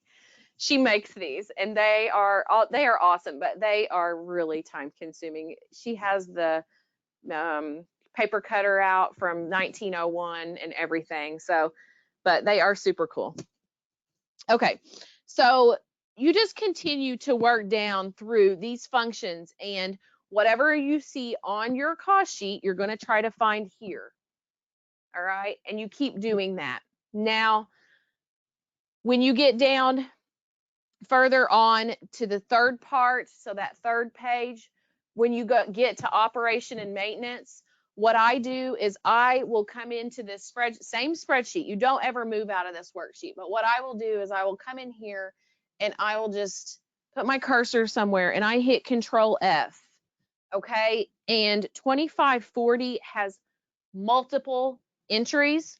So again, I'm down on your operation and maintenance. It's going to be on your third slide there, but it's still in here. So I like to talk about it while we're still here. You're going to find several areas of 2540, and you can use all of these dollar amounts, and you want to. So what we're looking at now is like trying to find all of our costs to make sure we're accounting for what it costs your district to run this program. Okay, so for 2540, you can use purchase services. So I know I can use column 3, but sometimes you have to take out other things. So this is 5, capital outlay, so we can't use that. But watch what happens. I hit find next. You're going to find another area. Okay, you're going to find this number 5 times in, and see, was there something here? 1, 2, 3, 4. Tiny number, but hey, add it in. Okay, so you're going to find again this number 5 times in this spreadsheet. Just tally these numbers down and make sure that you're adding all of them together. But remember, you can't use capital outlay. So it's got to be 100, 200, 300, 400, or 600. So make sure you're not adding things you shouldn't. But this is going to be a rather large number when you get down to operation and maintenance. But make sure that you remember to search throughout this page, this worksheet for 2540. So you get all of them. Okay. There are other areas that you can add in. So a lot of times if I'm helping somebody and I get to where we're kind of going through some things and I think, you know, these numbers, you know, they just don't look right. Like, you know, here, you know, like there's no psych services, there's no speech services. And so you start to wonder, are these under something else? And so you can go and look, and there are some other expenditures that you can add under the other on line 24. Like I said, other about 50 times there, but there are additional expenditures that you can add in. Again, they are in your manual. They're on the flip book if you get one of these on the blue sheet. So there is an area of 4150 for purchase services. So if you're a part of a co-op and maybe you have some of your own things, but some of these things are purchased outside, you may find that you can account for some of these missing expenditures. You won't know for sure because it doesn't tell you what they are, but maybe you can look in some of these additional allowable expenditures to add in. So what I mean by that is you're not going to see, you see your 2110 and all these listed down, but when you get down to other on line 24, it's not limited to 2110. You've got 5 more that if you find them here, you can add them in as well. Okay, but all these have to go under regular ed. That's the kicker though. You can't put them under the special ed. Okay. So again, you just continue going down through matching up the expenditure or the function number here with the function number on your worksheet. Add up your numbers, what you can, and transfer that over. Again, lines 9, 12, 13, and 18, your dollar amount can go under the first column for special ed. Everything else has to go under the second column. That's for a traditional program in a traditional district. Sometimes if you're a co-op, we do things a little bit different than that, and you know that. So this is not full blanket to everyone on that, but often co-ops do things just a little bit different. But so that's how you would work on that. All right. Do I have any questions or anything specific on this that you want me to help with before I go back to the other spreadsheet?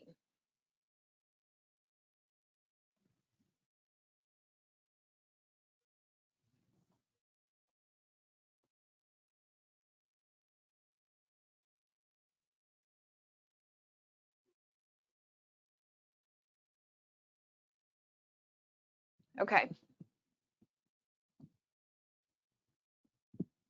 So let me get back here to our slide.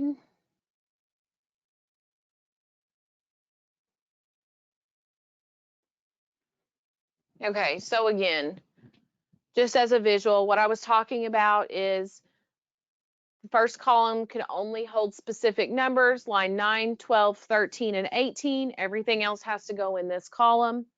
You can use line 24 and do the other function process for 2110. In addition, the 5 that are in your manual or in the flip book if you get one of those. Number 25, if you use the equipment depreciation form, that's where you're going to enter that data. Again, haven't ever had anyone give me any ideas on that. All right. 2110 has to go under regular ed unless you were 100% confident that it is only a social worker in there.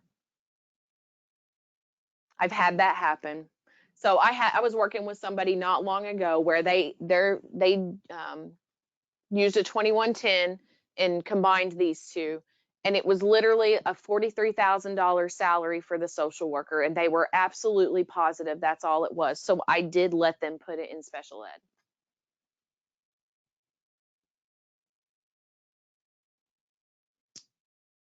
All right, I'm going to get to speech only after we close this out. So I've had questions about speech only. So, all right, so again, just look at your instructions. If you get hung up, give us a call. If you need the individual training with me, that's fine. We'll do multiple sessions. I will tell you that. We will not be one session because we will make our lists and I will tell you, okay, here's our list. We're going to go out and gather this information or that information. We're going to meet again for 30 minutes. We're going to do, get through this part. So sometimes we meet 3, 4, 5, 6 times. Okay. It's much more effective to do it that way, short sessions. So again, we are not going to get it all done, just in one little session, but we'll get a picture of what we're after.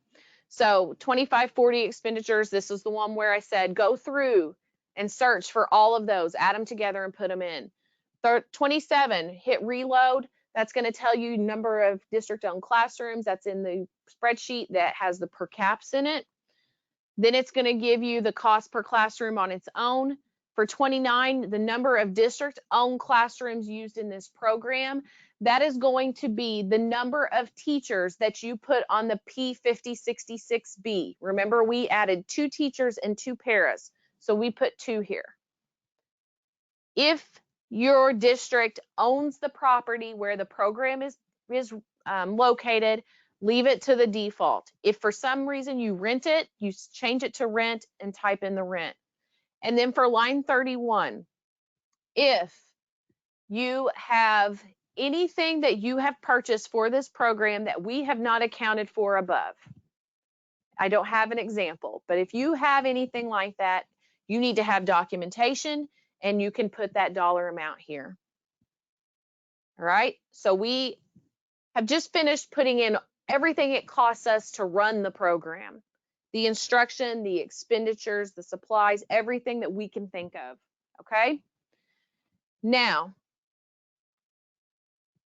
our offsets are going to come from our personnel record. So if we said that we had evidence-based funding, which I told you, we have to say that. Everybody's getting that money, okay? Unless your district did not exist last year, then you got money, all right?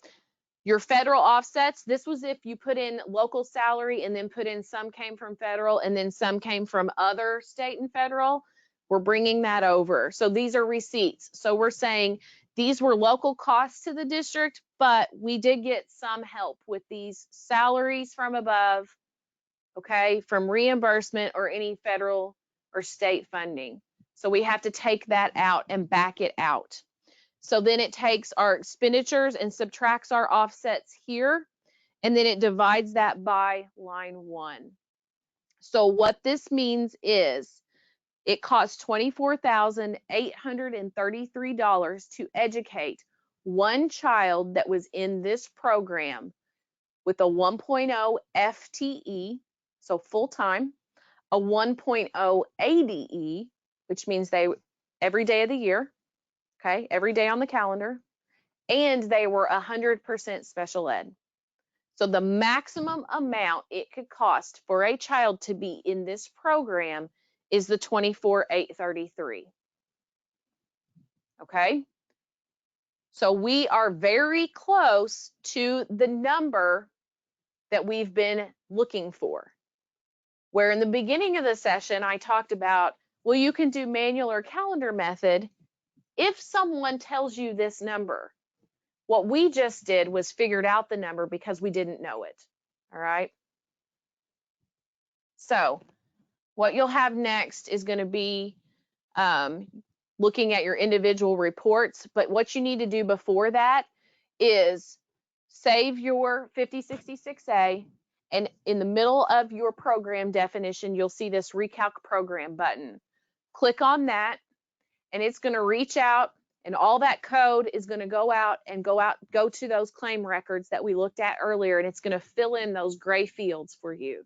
So your claim's done now.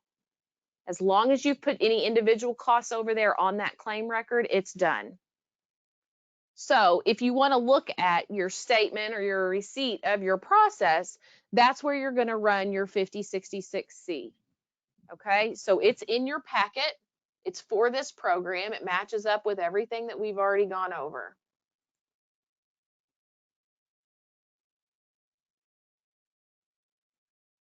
So it will show you, this is our orphan. Although we may have had 25 kids in the program, this is the person that we were doing this for, because we needed to know how much for Javier do we need to claim. Excuse me. And the program definition is how we determined that. So for Javier's claim, we're going to look at starting out with that program cost that we determined. There's that $24,833, but he's only 46% special ed. So it takes it down to $11,423. Next, we're going to say, well, how much time does this kid spend with the regular ed population? He's with the regular ed kids 86% of the time. So you're going to get a portion of your district's per cap on that. So we're all the way back up to 21,000 now. Okay. So a lot of people don't remember that it depends on the percent special ed. So they figure out this program cost and think that it should start at 24,000 and only go higher. No, we've got to look at the approval information first and see what's that percent special ed. This student was there all year long, so we're not going to deflate that claim again because they're a 1.0 ADE. We are adding in some individual costs. Remember, we had some individual costs that we put in on their record, and so now we're getting back up, adding the individual costs in, and we're going to end up with a claim for this kid of the 23,231. Okay, so you're going to see that over on the claim record. And essentially, you know, years past, I kind of forgot to show this, and that was not very smart, because this is the product of your work. This is what you needed to know. It tells you everything that you would need to tell an auditor. If you needed to send this to another district, you could. This is why this is great for billing as well. Okay.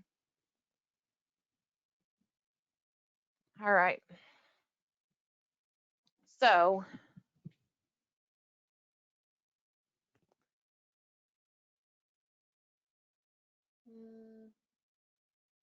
before I go back into the slides, I do want to show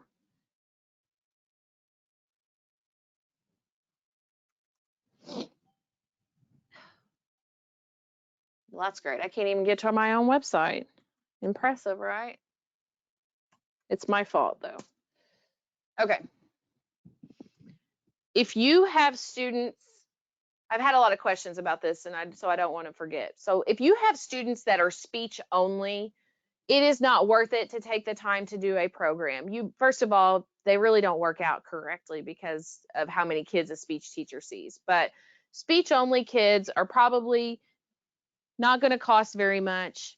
And so if you just have a speech kid, then we have a pre-K speech only calculation and a K through 12 speech only calculation. I just looked at these yesterday.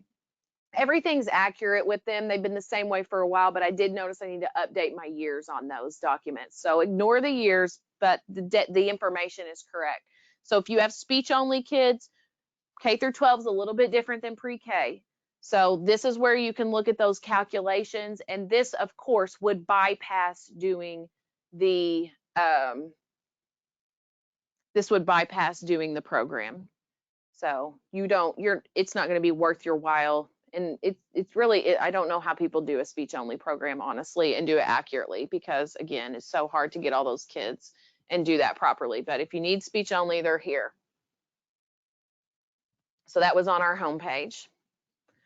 Okay. I'm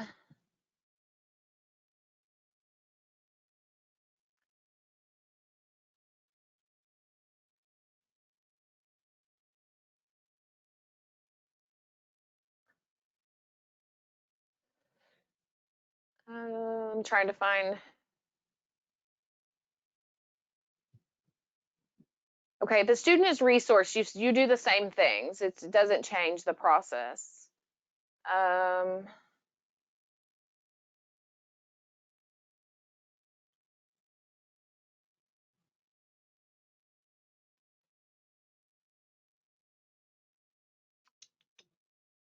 then, good question.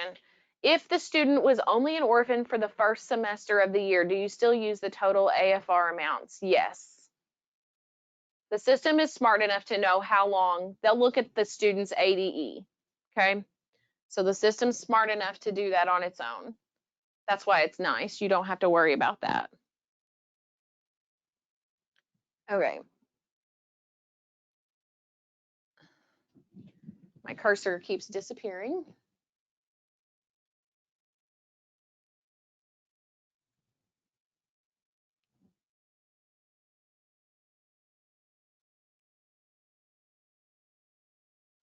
So again, on resource, I've had questions about resource teachers and programs. I mean, it's the same. You have to put their class list. So yes, they're quite large programs sometimes.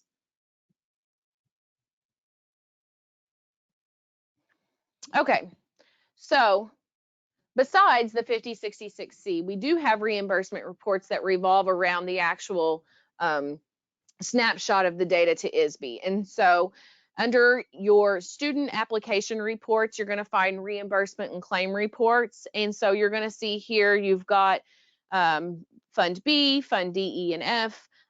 This is still called Fund X and J. It should just be X. We don't have J anymore. Okay, so you're going to be able to find those in later years. Also, you can look here under your computation sheets. So if you want to look at what you got last year in any of these areas, excess cost will be blank, of course. But if you want to look at orphanage or Fund B private tuition, you can change the school year to last school year for either one of those, and it will show you what you got last year.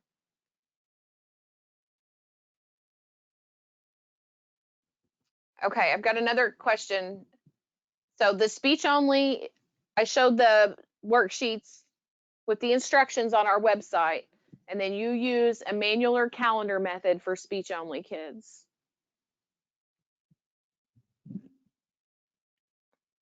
Okay, so please reach out to us if you have any more questions. Again, the individual trainings, individual help, please, as soon as you if you can get your schedule together, please let me know as soon as you can so I can start getting you down. I'm not, I have some, don't get me wrong, but I have little areas that I can still fit a lot of people. And so since these are smaller and not, well, it's 11, not 2 hours,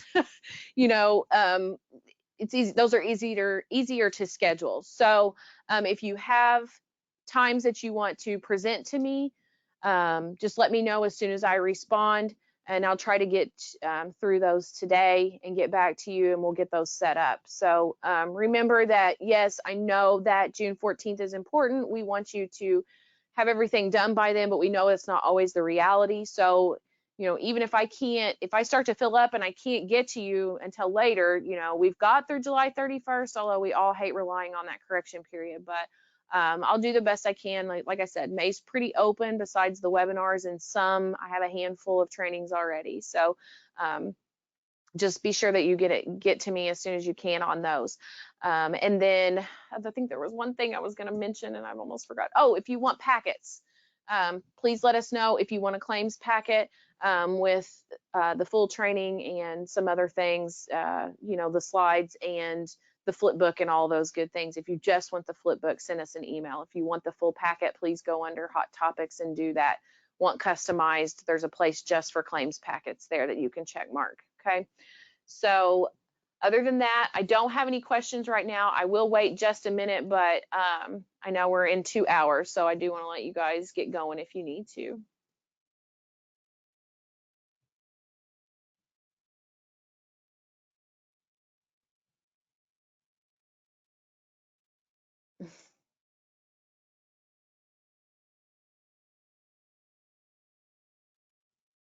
Okay. I guess I'm not understanding the question. I've seen it come up a couple times. So the teacher para salaries should be entered after June 30th, correct? At the close of the fiscal year. I'm not sure what you mean by that. You can put them in now. The personnel approvals this year are not due until July 31st, which is a change. And as far as the time frame of the salaries, it should just be their contract salary for the school year. So I'm hoping that I've answered your question. I see you keep popping it. I just don't know exactly what I'm.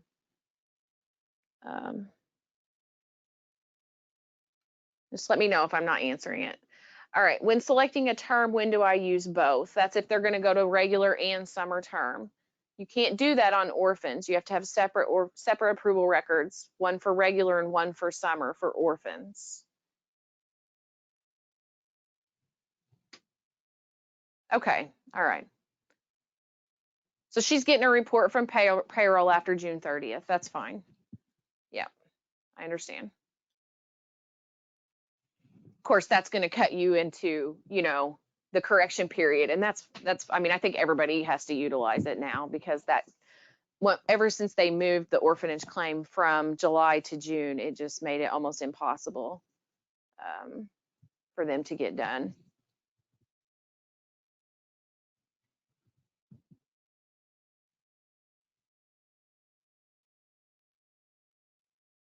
Okay, and then I have a question that I don't know if I can answer from here. So, oh gosh. So Heidi, that's why I have not asked your question. So answer your question. So I need to look into your question about translators. So I will let you know.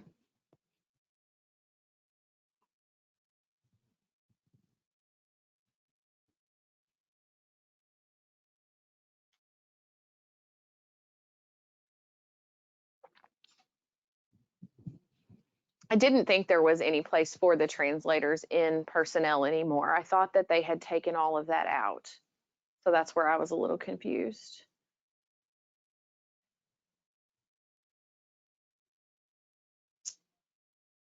Okay, so how late can residential claims be submitted? Oh, residential is not due until the end of August. Got a lot of time for that. And I mentioned earlier that I was probably going to be adding some trainings this year, and those were the ones that we're thinking about adding, is doing a little bit on residential claims. So I'm going to see about getting some of those added. It's a small market, but I don't think it hurts for me to have something out there.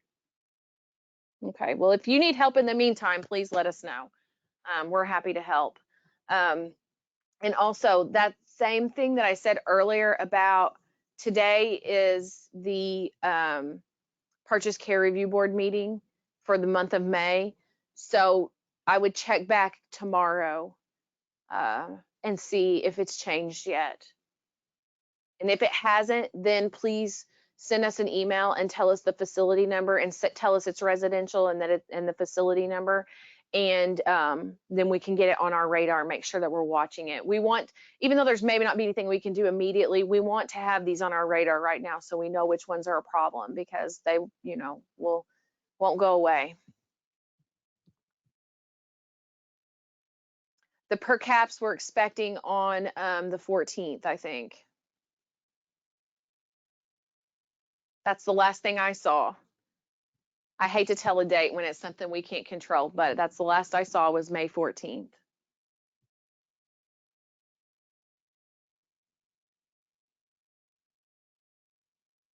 Okay. I don't see any other questions. So guys, please reach out if you need help. Now's the time to do that. We have plenty of time to get these claims done. Again, if you're one of the 20 districts without the AFR, I can still help you up to a certain point. But you know, so if you went and looked and you don't see that 23 folder, that's probably the problem. All right, so I can still help you up to a certain point, and then we can come back and fill that out really quick later. So just reach out. Also, if you need help with your EBF offset proration, let us know, but remember your personnel have to be done first. This was recorded today. It's over 2 hours, so it may be Thursday before it's posted. It could even be Friday, but we will have it up.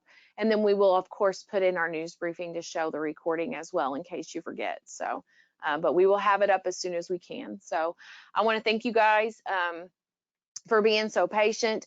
If you need anything, any instructions that I've referenced or anything else, please let us know. I'm happy to help. And I will see you guys at the next session. We're doing breakout sessions on all the things we talked about today, and they won't be as long.